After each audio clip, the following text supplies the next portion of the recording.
Shalom Aleihim. Pada siang hari ini saya akan menyampaikan Dafar Elohim dengan tema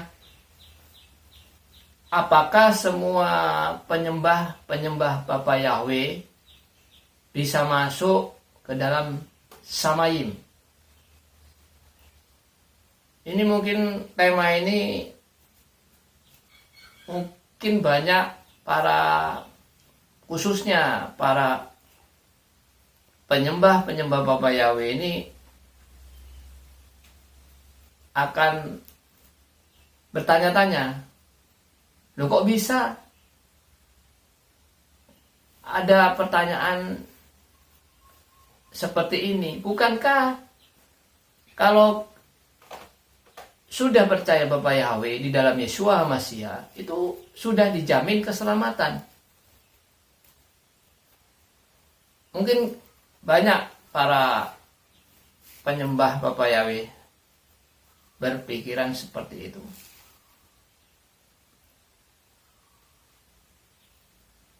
Memang keselamatan itu hanya ada di dalam Bapa Yahweh, di dalam Yeshua HaMashiach. Tidak ada yang lain. Karena apa? Karena ilah bangsa-bangsa adalah berhala. Artinya di luar Bapa Yahweh itu menyembah berhala, bukan menyembah kepada Tuhan yang benar. Anda bisa baca di dalam 1 Tawarit 26 ayat yang ke-16. Atau juga saudara bisa membaca di dalam Mazmur 95 ayat yang ke-6. Di sana dinyatakan bahwa ilah bangsa-bangsa adalah berhala.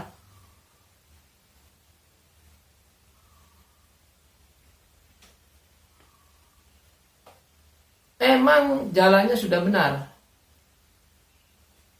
Tapi bukan berarti kalau sudah percaya Bapa Yahweh itu sudah dijamin keselamatan.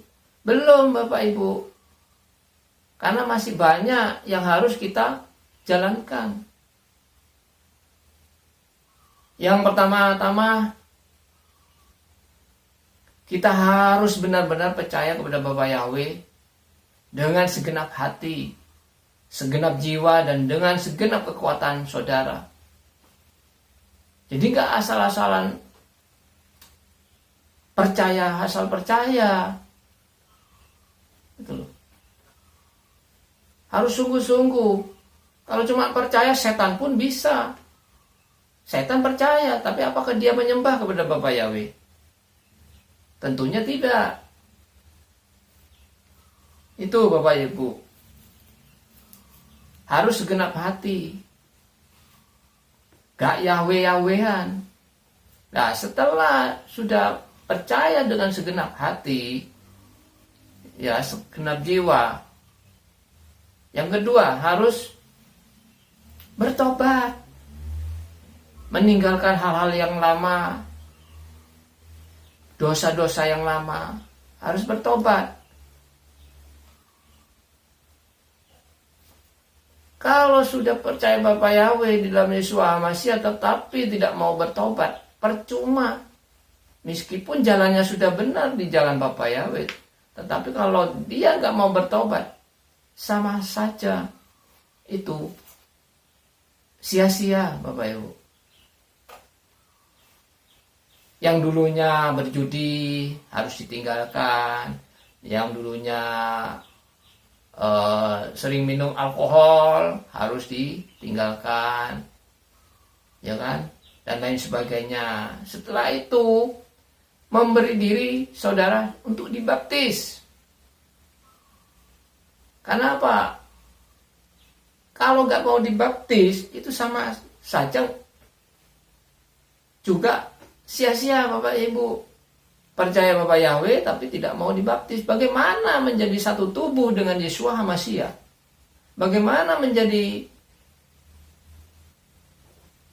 satu serupa dengan kematian dan kebangkitan Yeshua HaMashiach kalau mereka tidak mau dibaptis. Dan baptis pun itu adalah jalan untuk Bapak Yahweh untuk mematrai umatnya. Loh, kalau nggak mau dibaptis, bagaimana Bapak Yahweh untuk mematrai umatnya? Yang keempat, harus taat. Nah, ini yang sulit untuk dilakukan oleh para penyembah Bapak Yahweh di dalam Yeshua HaMashiach.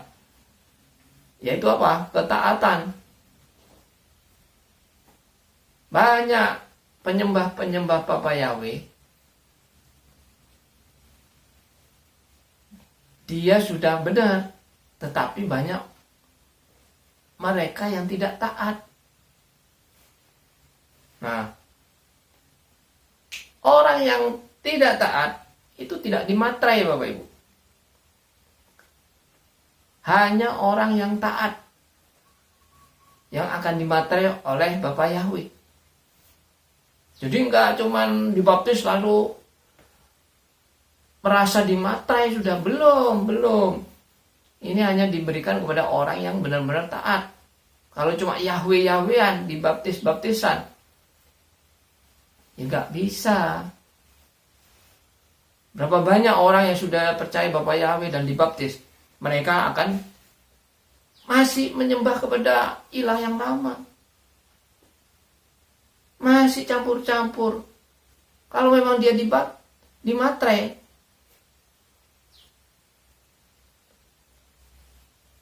saya yakin mereka tidak akan mau lagi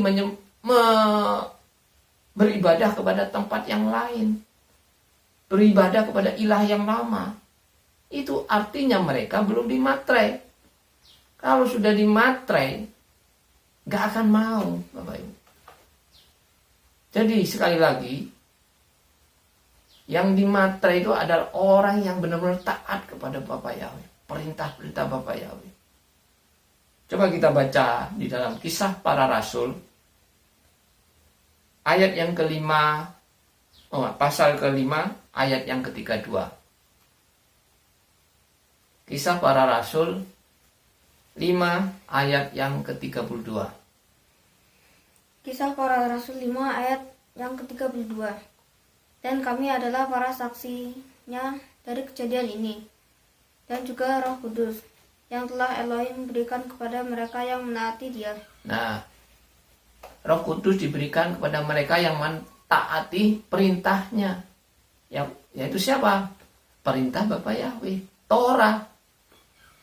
Nah, kalau saudara belum taat, mana bisa dimatrai sama Bapak Yahweh? Itu. Ayat yang selanjutnya, Yesaya 42, ayat yang ke-5.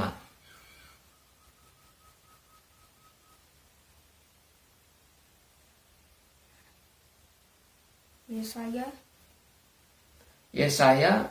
42, ayat yang ke-5. Yesaya 42 ayat yang ke-5. Beginilah Elohim yang berfirman, yang menciptakan langit dan wewenangnya, yang menghamparkan bumi dan segala yang tumbuh di atasnya, yang memberikan nafas kepada manusia di atasnya, dan roh kepada mereka yang berjalan di dalamnya. Nah, roh di sini adalah Roh Kudus, Ruach HaKodes. Itu diberikan kepada mereka yang berjalan di dalamnya. Dalamnya ini apa? Perintah-perintahnya Bapak Yahweh. Begitu Bapak Ibu. Jadi Roh Kudus itu diberikan kepada mereka yang taat kepada perintah Bapak Yahweh, yang berjalan di dalam perintah Bapak Yahweh. Itu sudah jelas. Jadi kalau ingin dimatrai, Bapak Ibu harus taat, sungguh-sungguh mengikuti segala perintah Bapak Yahweh, jangan setengah-setengah. Itu. Nah, orang yang sudah taat tentunya itu dimatrai. Dan matrai itu adalah Ruach HaKodes, di mana itu adalah jaminan keselamatan saudara yang diberikan oleh Bapak Yahweh. sebagai ahli waris. Jaminan nanti sampai kedatangan Yeshua HaMasyiah di atas awan-awan yang permai. Jadi kalau orang yang sudah dimaterai, mereka akan diangkat di saat Yeshua itu datang di atas awan-awan yang permai. Karena pada saat pengangkatan itu ada yang namanya peristiwa kembalinya Ruach Kodes. Begitu, Bapak Ibu. Ini seperti perumpamaan Yeshua tentang pesta perkawinan, di mana ada seorang raja itu mengundang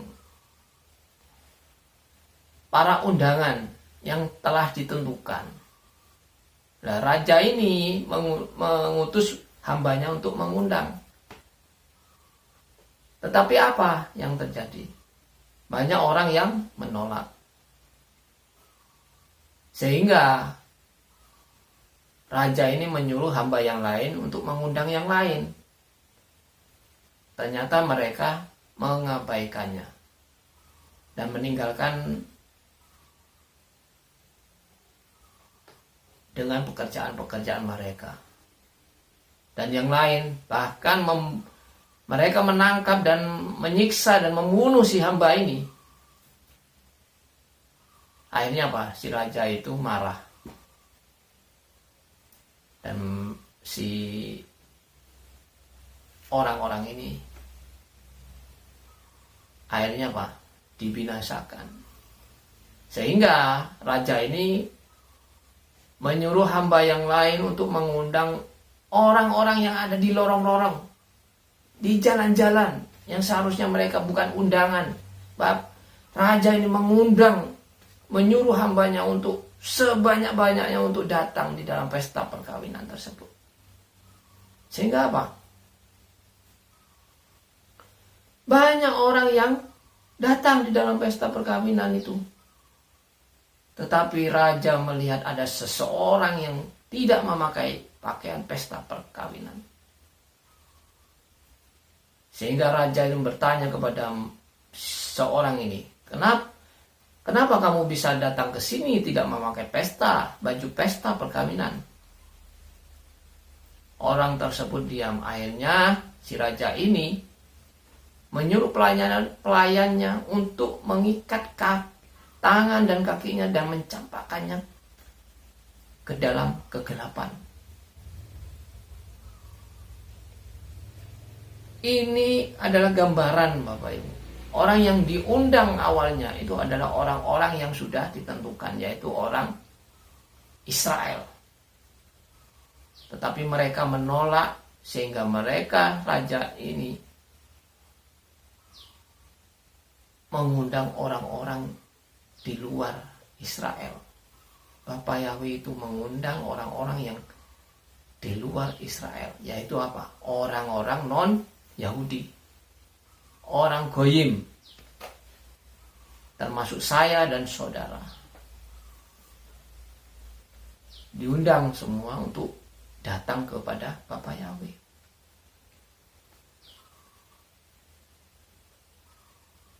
Tetapi semua datang. Tapi apakah mereka itu sudah termasuk pilihan? Belum. Mereka masih dalam undangan, masih dalam panggilan. Terbukti di dalam orang-orang yang tidak memakai baju pesta perkawinan, mereka dicampakkan. Artinya pakaian pesta perkawinan ini menggambarkan tentang aturan atau perintah yang telah ditetapkan oleh si raja ini. Dalam hal ini adalah Bapak Yahweh, yaitu Torah.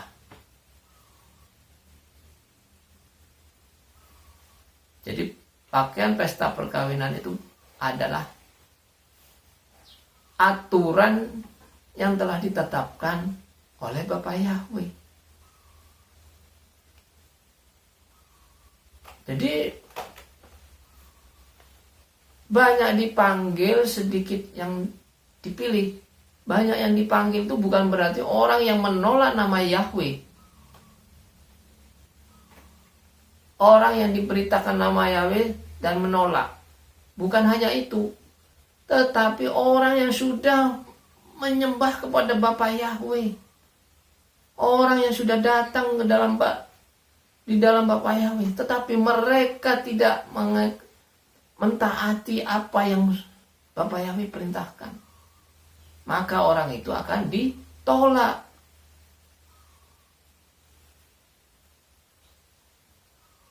Makanya banyak dipanggil, sedikit yang dipilih. Jadi jangan bangga dulu menjadi sudah menyembah Bapa Yahweh pasti selamat. Benar sudah selamat, tapi harus ada syaratnya, harus taat kepada perintah Bapa Yahweh. Jangan seperti orang yang di luar sana. Sekali selamat tetap selamat. Itu salah. Nah, pada hari ini saya mencatat ada 4 hal. Ada 4 hal yang bisa gagal. Para penyembah Bapa Yahweh bisa gagal masuk ke Samayen. Itu ada 4 hal.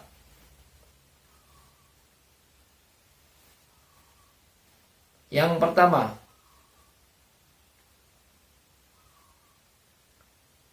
tentang sunat. Bahasa Ibraninya adalah Brit Milah. Sunat, ya. Meskipun sudah percaya Bapa Yahweh di dalam Yesus Masiah, bertobat, dibaptis, tetapi mereka tidak taat, maka mereka tidak akan termatrai. Salah satunya ini Brit Milah, sunat. Nah, sunat ini wajib Bapak Ibu, terutama yang para laki-laki. Karena ini adalah perjanjian antara Abraham dengan Bapa Yahweh. Perjanjian kekal. Perjanjian antara Abraham beserta generasi-generasinya. Itu harus disunat. Namanya kekal berarti selama-lamanya. Tidak bisa dibatalkan. Jangan seperti di luar sana, sunat atau tidak,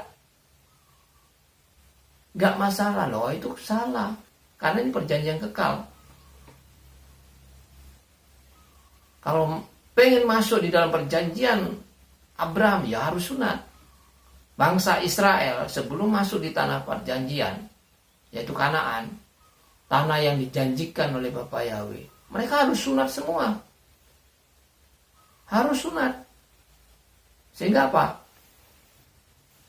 Orang-orang Israel itu disunat di padang gurun oleh Yosua. Setelah Musa disunat semua itu.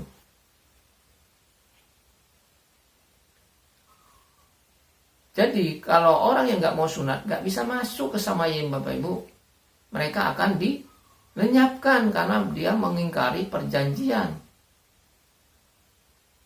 Coba kita baca Kejadian 17 ayat yang ke-10 sampai 14. Silakan. Kejadian 17 ayat yang ke-10 sampai 14. Inilah perjanjianku yang harus engkau pelihara antara aku dan engkau dan keturunanmu sudah engkau. Setiap laki-laki dari antara kamu harus disunat. Dan kamu harus disunat kulit katanmu. Dan hal itu telah menjadi suatu tanda dari perjanjian antara aku dan kamu. Dan seorang anak laki-laki berumur 8 hari haruslah disunat olehmu, yaitu setiap laki-laki dalam generasimu yang lahir di rumah atau yang dibeli dengan uang dari semua bani lain. Ya, haleluya. Oh, masih ada, silakan.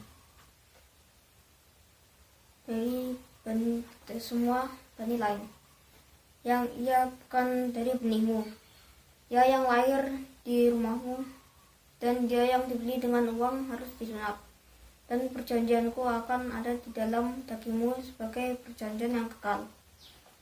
Dan seorang laki-laki yang tidak bersunat, yang kulit katanya tidak dipotong, orang itu harus dilenyapkan dari antara orang sebangsanya. Dia telah mengingkari perjanjianku. Nah, ayat ini sudah jelas Bapak Ibu ya. Harus disunat. Kalau nggak disunat, tidak bisa masuk Samayim. Ini perjanjian kekal yang dibuat oleh Bapa Yahweh dengan Abraham beserta generasi-generasinya dan orang-orang yang ada di dalam perjanjian Abraham. Nah, kalau kita ingin masuk di dalam perjanjian Abraham, ya kita harus disunat. Kalau nggak mau ya nggak bisa, Bapak Ibu. Mereka harus dilenyapkan. Artinya mereka tidak akan masuk. Yang kedua, hidup di dalam daging. Nah, orang yang sudah percaya kepada Bapa Yahweh di dalam Yeshua Mashiach, tetapi mereka masih hidup di dalam daging, mereka juga akan dihukum. Artinya mereka juga tidak akan bisa masuk ke Samayim. Karena yang masuk ke dalam Samayim bukan orang yang hidup di dalam daging, melainkan hidup di dalam roh.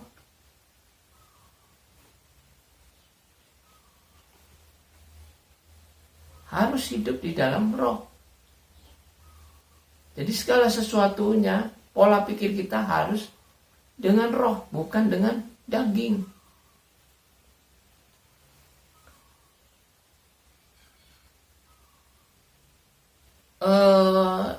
Ini terdapat di dalam Roma 8 ayat yang pertama.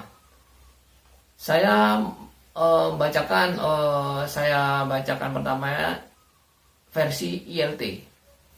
Silakan versi ILT. Roma 8 ayat yang pertama. Roma 8 ayat yang pertama. Oleh karena itu, sekarang tidak ada hukuman bagi mereka yang ada di dalam Hamasiah Yesua, yang tidak hidup menurut daging, tapi menurut roh. Nah, tidak ada penghukuman di dalam Hamasiah bagi mereka yang tidak hidup di dalam daging, tetapi hidup di dalam roh. Artinya kalau mereka yang percaya di dalam Bapa Yahweh, di dalam Yeshua Hamasiah, tetapi mereka masih hidup di dalam daging, artinya dihukum. Gitu Bapak Ibu. Tetapi ini berbeda di dalam TB. Di TB itu berbeda. Di TB itu dipotong. Ayat ini dipotong. Nggak tahu, saya nggak ngerti kenapa ini bisa dipotong. Apakah yang penerjemah ini sengaja atau memang nggak ngerti, saya nggak tahu. Tetapi yang jelas, ayat ini sudah menyesatkan banyak orang. Kenapa? Di luar sana, di dalam keyakinan saya yang lama, itu menyatakan bahwa sekali selamat tetap selamat. Percaya Yesus pasti selamat. Nah, ini ayat ini yang dibuat, yang dipakai. Makanya ayat ini menyesatkan. Kepotong. Coba kita baca yang versi TB. Roma 8 ayat yang 1 versi TB. Demikianlah sekarang tidak ada penghukuman bagi mereka yang ada di dalam Kristus Yesus. Ya, itu. Sudah titik.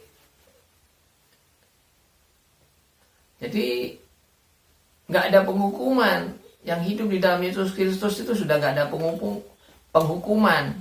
Artinya selamat. Sekali selamat tetap selamat. Padahal di sana itu masih ada kelanjutannya gitu.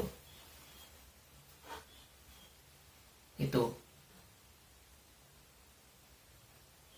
Meskipun kita lihat di versi Restored Name King James itu sama. Dalam versi bahasa Inggris itu ada daging itu flesh. Dan roh itu adalah spirit. Kalau versi Inggris. Kalau Yunani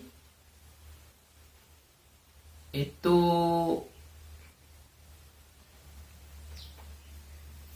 kalau roh itu pneuma, kalau daging sarak. Kalau Ibraninya basar itu daging, ruah itu adalah roh. Hanya di TB saja yang kepotong.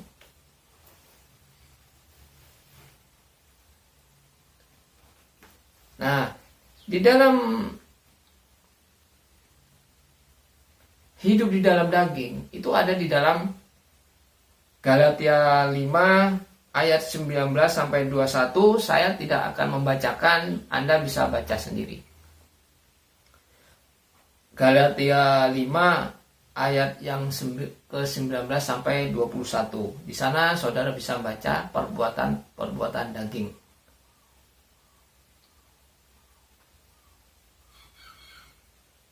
Perbuatan daging itu seperti perzinahan, percabulan, seksualitas,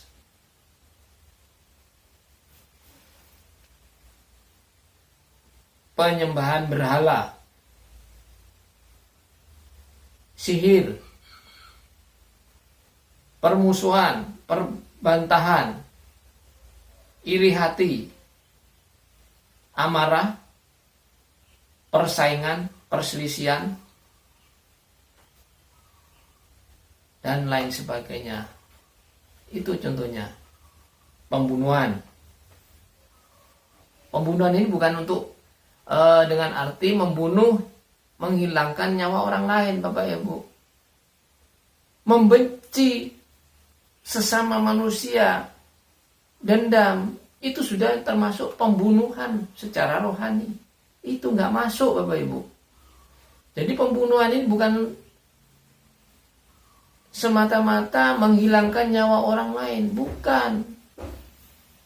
Membenci sesama manusia itu sudah termasuk pembunuhan. Itu yang nggak bisa masuk. Begitu pula perzinahan.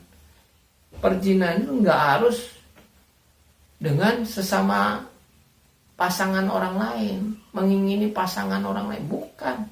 Perzinahan ini mengingini aja sudah termasuk perzinahan.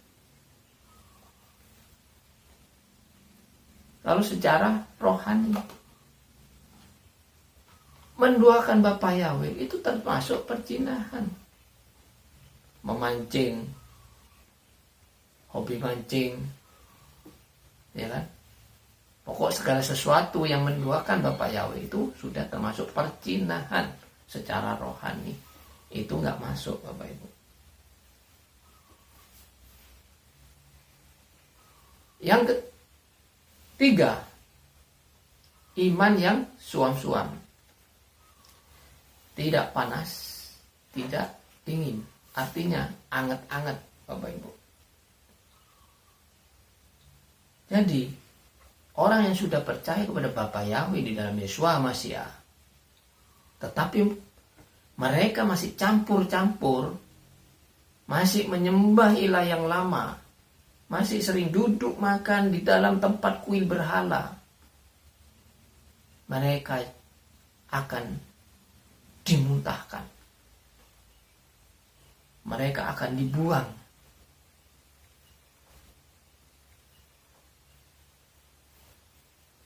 Oleh sebab itu, kalau orang yang sudah percaya kepada Bapa Yahweh di dalam Yeshua Masiah, mari kita sungguh-sungguh kepada Bapa Yahweh. jangan dicampur-campur. Ya, harus meninggalkan ilah-ilah yang lama. Karena ilah bangsa-bangsa adalah berhala. Karena apa? Bapak Yahweh itu maha cemburu, gak bisa disandingkan atau disejajarkan dengan ilah lain. Bapak Yahweh itu maha cemburu. Bapak Yahweh akan murka, makanya orang yang campur-campur itu akan dimuntahkan kembali. Bapak Yahweh. Artinya mereka gak masuk ke Samayim.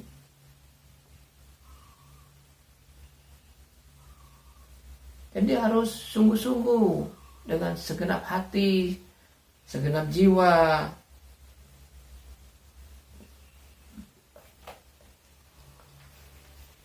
Tapi saya kan di gereja lain kan nggak memanggil nama ilah lain. Saya memanggil Yahweh. Ya sama saja, nggak boleh. Gak boleh masuk di dalam kuil berhala.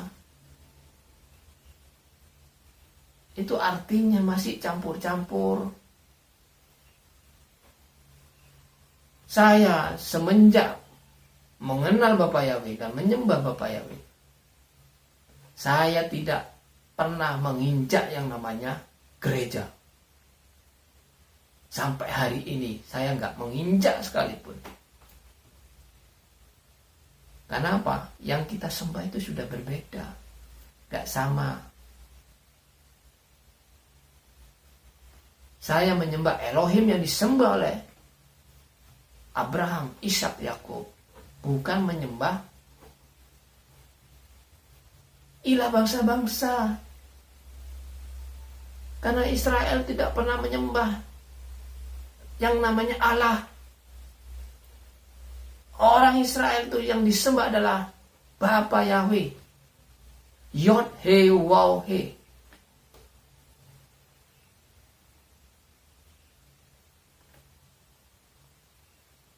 Begitu Bapak Ibu.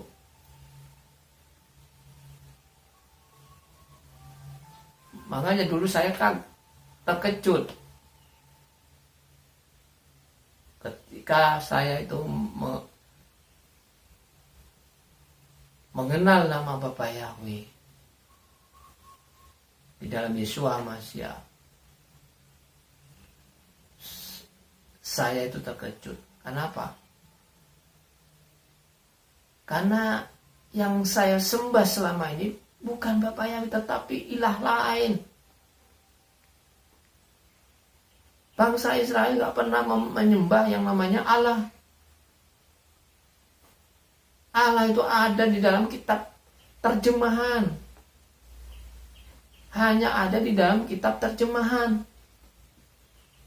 LAI. Tapi di dalam teks aslinya itu tertulis Yod He Waw He, Yahweh, yang dipegang oleh orang Israel sampai hari ini, yaitu Tanakh, Torah, Nevi'im, dan Ketuvim.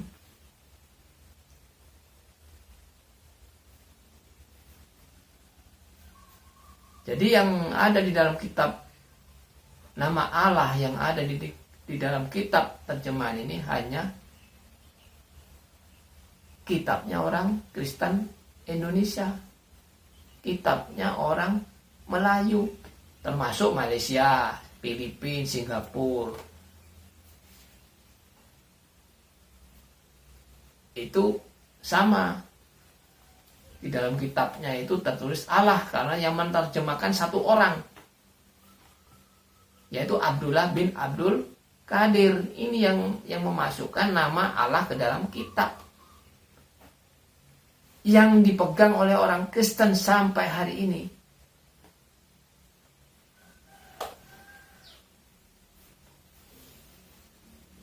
Anda bisa lihat di dalam Alkitab saudara, di belakang kamus, di sana terdapat keterangan bahwa Tuhan huruf besar semua adalah salinan Elohim Israel, yaitu Yahweh. Anda bisa cek sendiri di sana. Di dalam terjemahan baru LAI. Tetapi yang baru, versi terjemahan baru yang kedua, itu hilang Bapak Ibu. Sudah dihilangkan. Sehingga apa? Nama Yahweh semakin dilenyapkan oleh oknum-oknum yang menolak nama Yahweh. Tidak ditemukan.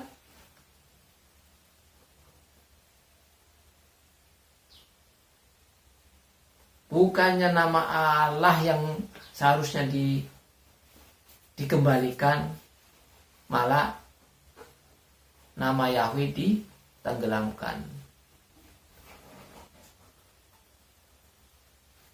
Jadi bagi saudara yang masih memegang Alkitab terjemahan baru yang masih lama, saudara bisa melihat di dalam kamus di paling belakang itu terdapat Tuhan huruf besar semua adalah salinan Elohim Israel, yaitu Yahweh. Artinya Tuhan itu salinan, bukan asli. Hanya salinan. Begitu Bapak Ibu ya.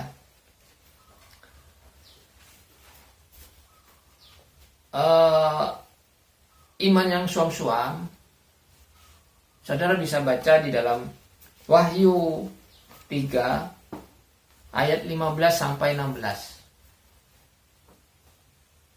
Wahyu 3 ayat 15 sampai 16. Silakan. Wahyu 3 ayat 15 sampai 16. Aku mengetahui perbuatan-perbuatanmu, bahwa engkau tidak dingin, tidak pula panas. Kalau saja engkau itu dingin atau panas. Jadi, karena engkau itu suam-suam, tidak dingin, tidak pula panas, aku akan segera memuntahkan engkau dari mulutku. Nah, dimuntahkan artinya dibuang. Jadi, hati-hati Bapak Ibu ya. Jangan mentang-mentang sudah menyembah Bapa Yahweh di dalam Yeshua Hamasyah, tetapi masih campur-campur. Masih ikut ibadah di tempat yang lama. Masih ikut ritual. Duduk makan di tempat kuil-kuil berhala. Mereka akan dibuang, dicampakkan. Itu. Jadi sekali lagi, mari kita sungguh-sungguh kepada Bapa Yahweh. Jangan sembarangan. Kalau masih tetap, itu risiko akan ditanggung saudara sendiri.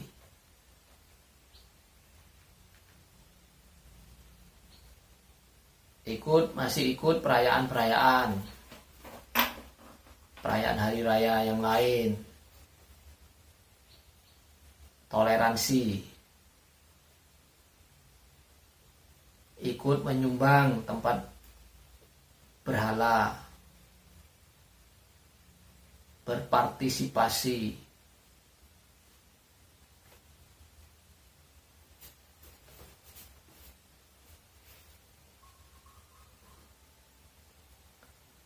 Ya, kalau berpartisipasi atau toleransi itu boleh. Tapi bukan berarti kita ikut di dalam perayaan mereka. Itu yang nggak boleh. Ikut di dalamnya. Yang nggak boleh seperti itu, Bapak Ibu.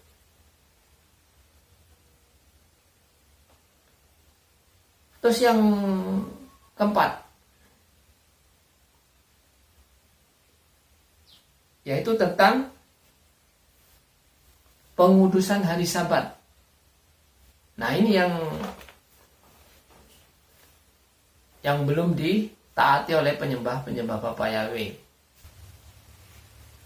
Poin yang keempat ini saya lanjutkan di part yang kedua, karena waktunya ini tidak cukup Bapak Ibu. Jadi bagi saudara silakan ikuti yang video selanjutnya. Terima kasih, Bapak Yahweh memberkati kita semua. Shalom.